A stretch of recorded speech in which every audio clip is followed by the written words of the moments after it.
On the day of his execution, Dakhim began singing.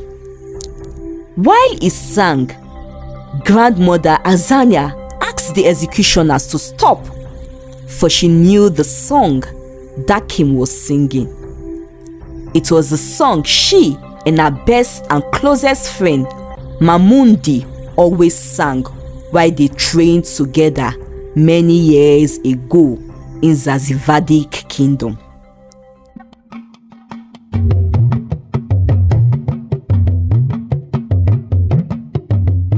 Welcome to Iyagba's Epic Tales. The title of today's story is Zyra and the Kingdom of Only Women, the concluding parts. If you missed the first part of the story, check the description box for the link to the video. I have been with a man before and had loved a man before, grandmother Azania said. Then she began a story. Many years ago, when grandmother Azania was young and only 19, she was the daughter of King Bavak, the king of a kingdom named Zazivadik, which makes grandmother Azania the princess of the Zazivadik kingdom then.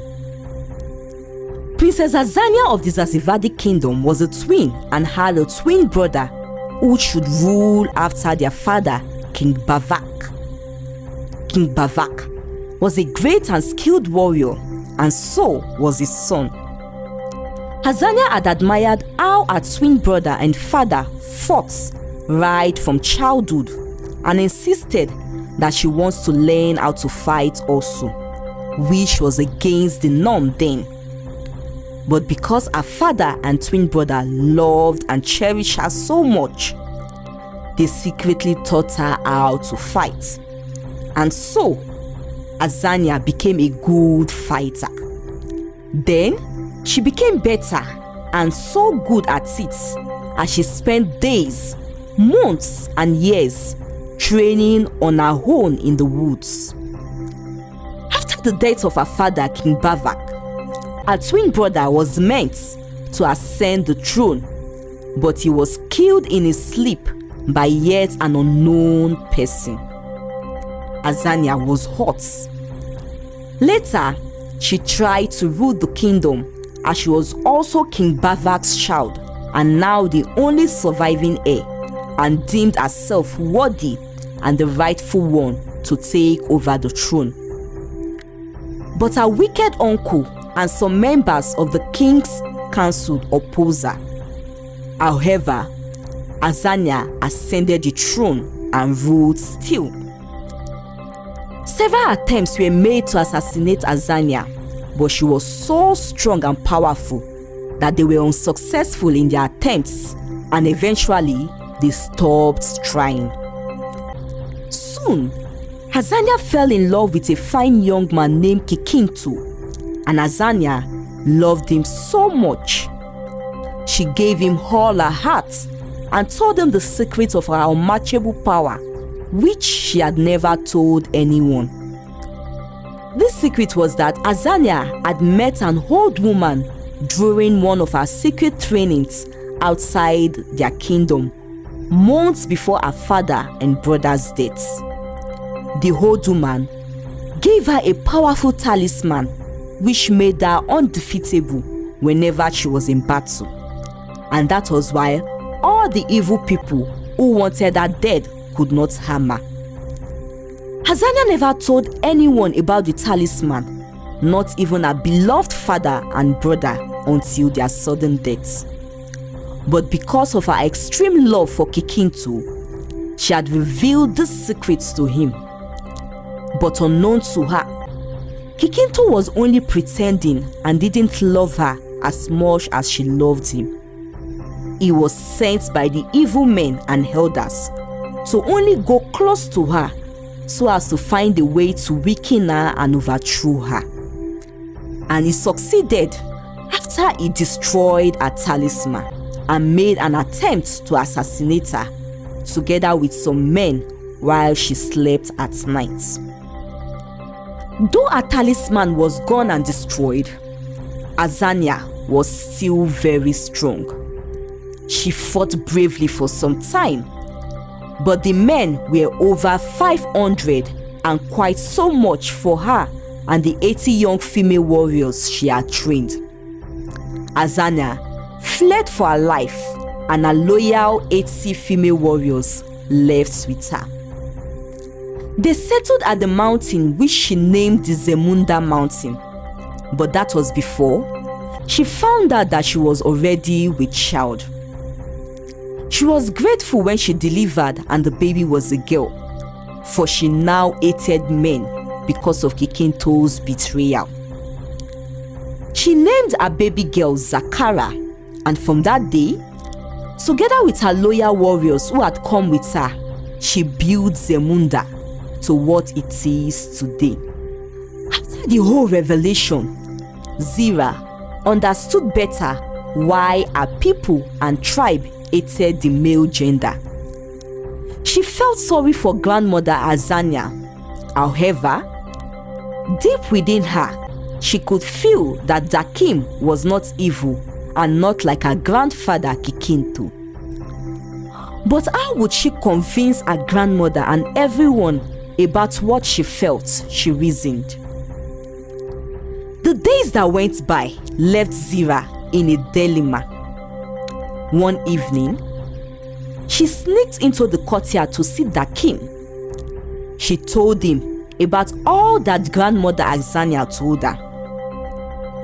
Then she learned that Dakhim had come to know about the story also when he was a teenager. Apparently, Dakhim was from Zasivadik kingdom also. He told Zyra that the kingdom was almost going extinct as they had suffered great droughts and defeats over the years. He said that after a long silence, their gods eventually spoke and revealed to them that they had wronged a woman and had taken the throne which was rightfully hers, and that until she returns to the land, nothing would go well for them, and they would eventually be erased from the surface of the earth. He explained that for some time now, his people had tried to come to the mountain to speak with the Zemundas, but they were always mistaken for intruders and were killed and never allowed into the mountains. After hearing from Dakhim, Zyra ran and told her grandmother and mother about what Dakhim had told her. But they would not believe her because they still see the people of Zasivadik and all men as evil and betrayers. Queen Zakara decided to behead Dakhim as it was agreed that he was a vile enemy. On the day of his execution, Dakhim began singing. While he sang, grandmother Azania asked the executioners to stop, for she knew the song Dakhim was singing. It was the song she and her best and closest friend Mamundi always sang while they trained together many years ago in Zazivadik kingdom. Mamundi was Azania's closest friend and warrior. She was badly wounded on the day of the attempted assassination on Azania's life. Azania had not seen her with them when they left Zasivadik and believed that she was dead. Grandmother Azania asked Dakhim who taught him the song, and that was when Dakhim replied that it was his grandmother Mamundi who has taught him and told him about her. Dakhim told grandmother Azania that his grandmother Mamundi fell unconscious and was captured on the day of the attempted assassination, and that was why she was unable to go with her best friend Azania. She was freed months later though, and years later, Mamundi gave birth to a daughter who is Dakhim's mother. He told them that Mamundi never stopped talking about Azania and had even told the whole kingdom that it was as a result of their evil deeds towards Azania that was the cause of their suffering, even before the gods spoke to confirm what she had been saying. Grandmother Azania broke down in tears when she heard all that Dakhim said. She asked if Mamundi was still alive, and Dakhim said yes. Dakhim was released and was sent with some good warriors to go bring Mamundi to the Zemunda mountain. It was an emotional sight when the two old friends were reunited as they hugged each other and cried for a long time. The elders and peacemakers of Zasivadi kingdom were allowed into the Zemunda's mountain as they plead for mercy and forgiveness for the evil acts of their fathers. Grandmother Azania released forgiveness and addressed the old people of Zemunda to do the same. They released all the captured men. Zemunda kingdom ceased being a kingdom of only women as they allowed and interact with other men. Zemunda and Zasivadik became sister kingdom.